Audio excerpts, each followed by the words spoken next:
The unemployed going on strike. Let's have a look. Hello everyone, Florian.heise here and welcome to another episode of HeiseSays.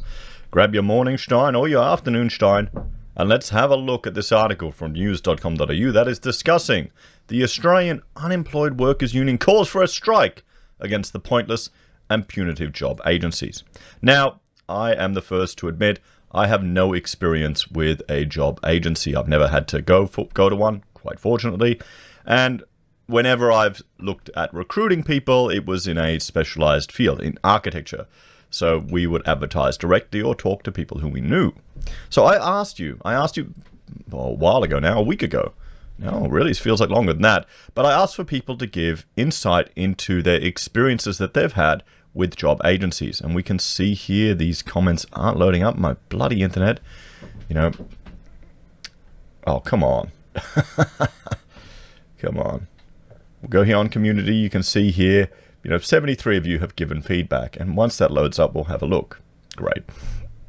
But still, a lot of people have shared their experiences. And if you want to see, you can jump there and have a look at what people encountered in these agencies. And frankly, I can understand why people are getting frustrated. One of the common themes was that they would push you towards doing a training organization, or they really wouldn't push to place people until you reached a certain milestone because they can make more money off it. Frankly, I would encourage you to find a job using your own methods, not really depending on these agencies, and then don't tell them when you find a job so they don't get the financial compensation.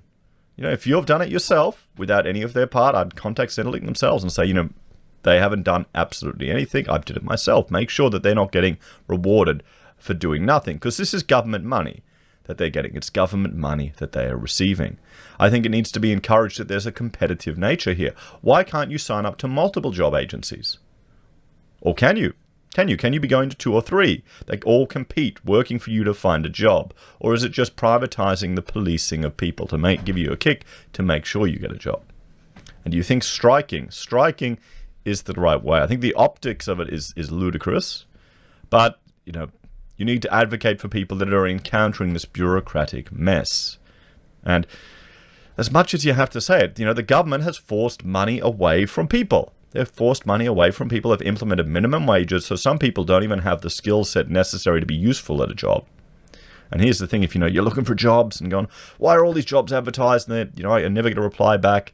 Are you at that level? Do you need to improve your skills? And there's lots of ways to do it. There's lots of ways to improve your skills with learning and courses online that you can access to free. I would encourage people, if you have the time now, go onto LinkedIn Learning, go to lynda.com, see what you can get from the libraries as free courses to improve your skill base. Don't just sit there doing nothing. Use this as an opportunity to learn something new. It's what Rachel did when first time she was breastfeeding Mina.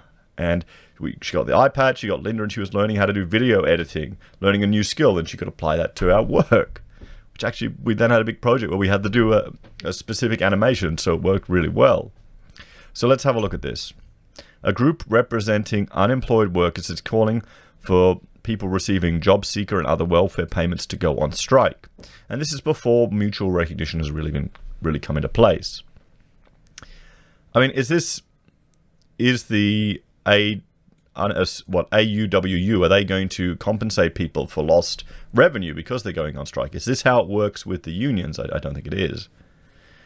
So it's organizing the action to protest the imminent return of mutual obligations that require people to apply for jobs that just aren't there in order to qualify for their payments. Well, there's an expectation that you look for work. If not, and you see it happening in the United States, that they only have a period of unemployment for this long, and then boom, once it disappears, then they all get jobs. Maybe is that what we need to implement here in Australia? Put a cap on it, a hard cap. The union is calling for mutual obligation to be paused until the end of the year, accusing government-funded job agencies of profiteering off poverty. Well, they're not profiteering off, probably, to be honest. That's probably right. They are profiteering off poverty, but this is what a welfare state does, guys. One way or another, you've got either these government-funded job agencies, or you've got civil servants who are profiteering off it. It's the whole reason they're considered employed when they're just looking for someone to find a job. So pausing until the end of the year probably isn't such a bad idea, to be honest. At least, especially in Victoria. The AU, but then again, we're hearing examples of people going for jobs and not even rocking up with a resume. They're just going through the motions so they can keep their payments coming. They can keep their payments. And we saw with the liquidity test, it was so low. You get down to $5,000 in liquidity. That's all they want you to have, or else they won't pay you. So I suspect you want to build up enough of a buffer that you've got enough reserve that you don't even need to deal with this. You don't even need to jump through these hoops. You don't even need to go to these organizations. I mean, my experience was when we had a baby, I could get the dad payment for 2 weeks to take care of the baby and to help out, which, I mean, you're going to be a fool not to take advantage of these things. Paid for a freezer. But going there and just the atmosphere and just seeing the people there, some woman was complaining that she had to rock up and couldn't use it, and it felt very stereotypical of what I would expect. So the AUWU has been around since 2014 and now has 16,000 members, making it bigger than the Maritime Union of Australia and the Media, Entertainment and Arts Alliance, according to government figures from 2017, which showed union membership gradually trending down over 15 years. But is it actually a union? They're not working. Well, they're representing the unemployed. I mean, this is just going to get worse, guys. This is just going to get worse because you're going to have mutual obligations return.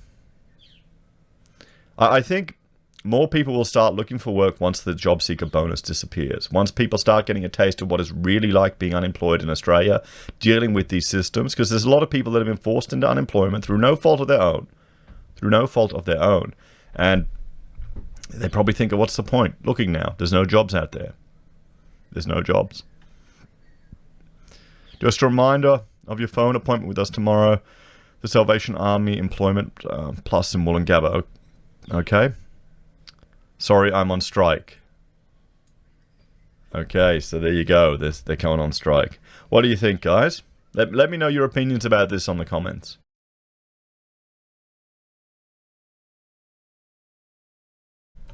Let me know your opinion. I mean, what are the employment agencies going to do?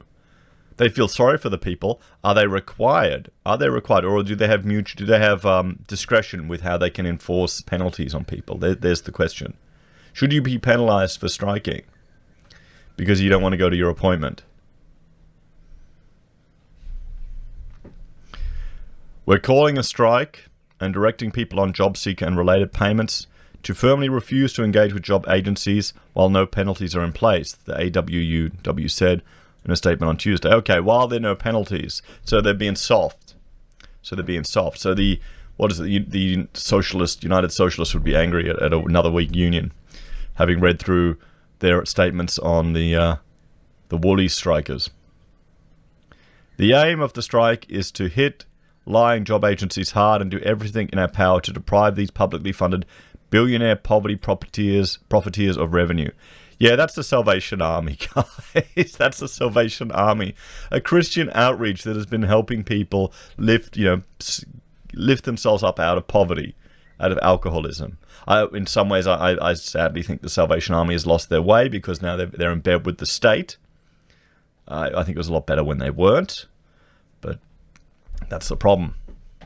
That's a topic for another discussion. In response, Minister Cash has called the strike bizarre in both practical and theoretical terms. Well, yeah, don't you want to get a job? Here's the question. Don't you want to get a job? Wouldn't you want to be doing everything you can to get out of being unemployed?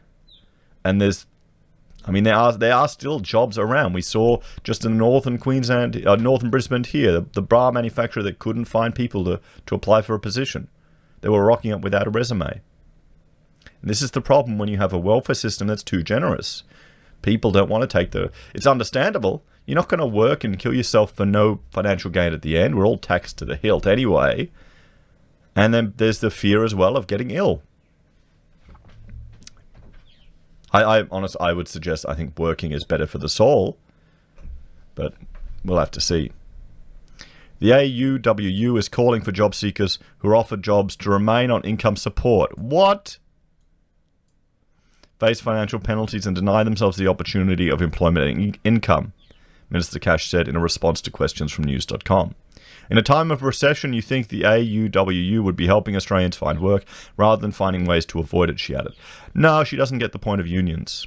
It's to increase their own power base. They get power from this. They get political pull. They get articles written about them. They're the biggest union in the country. It's got nothing to do with helping people.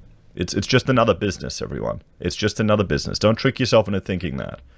You know, you're just their product. You're their product. Last month, Minister Cash announced in a statement that from Tuesday, job seekers are expected to participate in appointments with providers, agreed to a job plan, undertake a job search, and attend activities if it is safe to do so. But added that no payment suspensions or financial penalties will apply. Well, that's seems quite fair and reasonable, doesn't it? Is there anything wrong with that? 2 paragraphs later in the statement, the minister warned that if a job seeker refuses an offer of suitable employment without a valid reason, see, there's a get out there, they may have their payment cancelled and may need to wait for 4 weeks before they can reapply for income support. Is that not reasonable? If you refuse a job without a valid reason, let me know. Unsuitable employment is defined by the government as work that involves experience and qualifications the worker doesn't have and the employer won't provide. It's about their assessed work capacity, could aggravate a pre-existing illness or disability, requires them to relocate or commute too far, goes against moral, cultural, or religious beliefs, or involves enlisting in the Defence Force or Reserves, which many newly unemployed people have done. So, these seem incredibly reasonable. I've got... What do you think, guys? What is wrong with these issues? You know, they can't force you to commute too far. They can't force you to relocate. It goes against your moral, cultural, or religious beliefs. If you've got a pre-existing illness or disability, these are all valid reasons for not taking a job.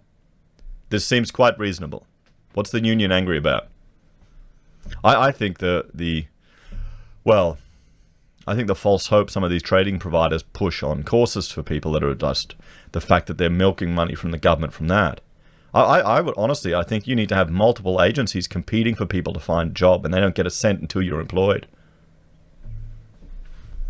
Well, and then you've got a different department penalizing people. While the strike is specifically targeting job agencies and advocating for people to cut them off, Minister Cash is encouraging job seekers to do the opposite. Job seekers are encouraged to remain connected with their providers. Their providers can offer assistance and referrals to jobs, support services, and advice on skills and training options, the minister said.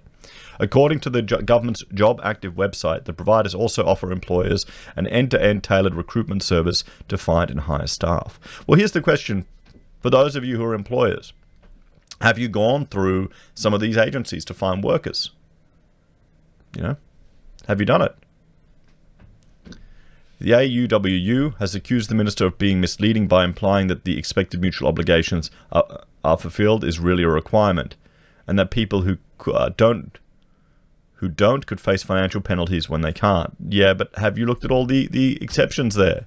What's wrong with that, guys? I don't see how people would not think that these are draconian or difficult for people to comply with.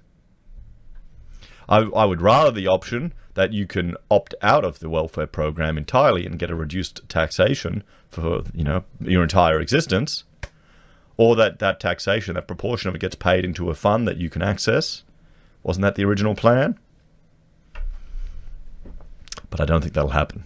There's no political will for that. That's too drastic a change. That involves too much individual responsibility. There's no will for that in Australia. The minister has confirmed to us no one can be penalised for not doing things now, but people are so afraid of the providers they don't trust us or the minister. It's a devastating system that crushes people. AUWU spokesperson Kristen O'Connell told News.com. If you're lucky enough to have never dealt with mutual obligations, you might find it easy to dismiss the demands. But according to Ms. O'Connell, the pointless and punitive obligations and agencies actually make it more difficult for unemployed people to find work. Mutual obligations force people to do activities that don't help them, taking up time and energy, and it makes it impossible to get into work, she told news.com.au. They achieve nothing and punish people for not being in a job. It's not people's fault. There aren't enough jobs for people to have. Those in Victoria are not subject to the gradual return of mutual obligations, but around the country, job agencies are already contacting people about appointments, including in Victoria. Received this morning, one Melburnian job seeker wrote in Twitter, "We're in stage 4, not to mention it's further than 5 kilometres away. They've been badgering me with messages and missed calls every week for months now. They have no scruples." Yeah, mate, that's just what they do. It's probably an automated system. Ms. O'Connell denied the minister's claims that the union was calling for people to knock back work and reiterated it was the job agencies that are the target. The AUWU has always and continues to support and encourage its members to look for meaningful work, and we are grateful that for the first time they've been able to do so on their own terms, she said. It would benefit everyone except the job agencies who are protesting against this if it became permanent. No one wants to be on a poverty payment. Our members have continued applying for work throughout the pandemic. They've just been doing it without the job agency boot on their neck. Minister Cash said the Job Active scheme had been a success and had found 1.6 million people work since it was introduced in 2015. Ms. O'Connell said there was no evidence for that claim unless you measure success by the number of billionaires of public money transferred to poverty profiteers. Well, isn't she a poverty profiteer because she's got a union that's representing the unemployed? Isn't that how she's making her money? Probably just jealous she's not a billionaire. We're concerned that the minister believes 1.6 million people are being placed into insecure work over 5 years is a success because there are currently 1.6 million people unemployed. Well, do people not realize you're going to have a natural unemployment rate? That by the government interventions into the economy, setting standard minimum wages, which frankly are quite high, the difficulty in firing people, the onerous process that you have to hold their hand through to get rid of people, that disincentivizes businesses to employ, don't they realize that all of these interventions, which are meant to protect people, create unemployment? Why do you think economists say that we have a natural unemployment rate of around, 4%? 4.5%. That's why, everyone. That's why these interventions will create unemployment. It's never going to be at zero. It's impossible. Maybe if you remove these interventions, you could really drastically pull it down. But there's some people that just don't have the capacity to work, or don't have the capacity to work at what you said is the minimum compensation. And businesses are going to adapt and adjust because they need to make a profit too. You can't hire people and make a loss, everyone. That's just, it's not a fantasy world. So what do you think about this one? Do you think the Australian Unemployed Workers Union is in the right? Should their people go on strike? What other horror stories have you shared from these job agencies? Have you employed anyone through these agencies? It would be interesting to hear the other side. What are the employers' experiences of that? Because all of these examples we're hearing about people not able to find work, they're not going through the agencies, or it's not specifically mentioned that they're going through the agencies. You think that would help? The only memories I have are when my father was complaining how they'd always send him the wrong drafts people for his drafting business. They'd send him like steel drafties, and he goes, no, he had to keep telling them, we need house drafties. What are you doing? You're wasting time. Maybe some things never change. As always, guys, thanks for watching. Please like, share, and subscribe to the channel. If you're a fan and want to support the content I create, there are a few ways you can. You can join the channel on YouTube or Patreon. You can support us using our affiliate links on Amazon, eBay, Independent Reserve, or Kucoin. You can buy a merch from HeiseSays, use Gold Pass from the Perth Mint, or support us via PayPal. Take care, everyone. I'll see you in the next video.